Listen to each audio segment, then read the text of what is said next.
Editing is all Mac-based now. I mean, there are programs out there on the PC, but whether you're using Avid or using Final Cut Pro, you're working on a Macintosh. Using a Mac is a little different than using a PC. It's not so much operating a computer as it is sort of tricking it, fooling it into doing what it is you really want it to do.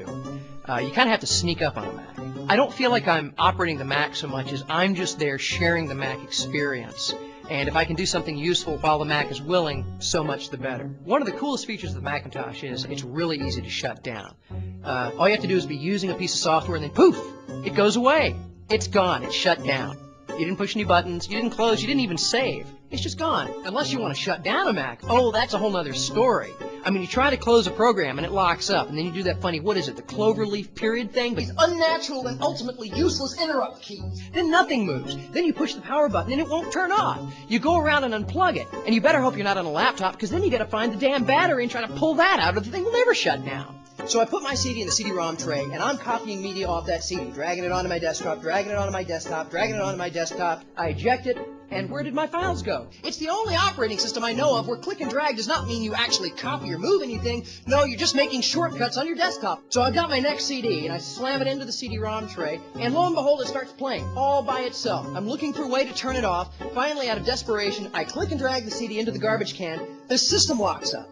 So I go to the cloverleaf period spacebar thing, hoping I can stop the program, and I get a little caution window saying, careful, interrupting this program may lock up the system. I try to click OK, but the system's already locked up! I like the handle here.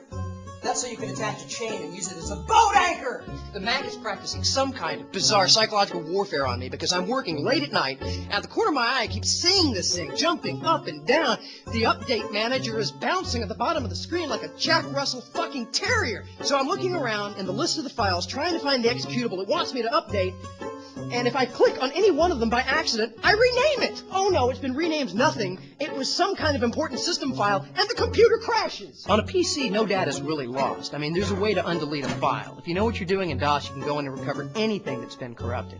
On a Mac, if you lose a file, you run to the store, you get a copy of the Mac version of Norton Utilities, you run back only to have Norton go, "You idiot! You own a Macintosh! The file is fucking gone! It's just gone!" Don't have any tools or any kind of buttons or whatever dials or switches on the bottom of the screen, because if you reach for them, the dock menu comes up. You've got to like angle around and slide and dodge the thing to get to the control. It's kind of like boxing with your computer. I can put it on the bottom, I can put it on the left, I can put it on the right. No, I can't put it on the top. That's reserved for the mighty Blue Apple.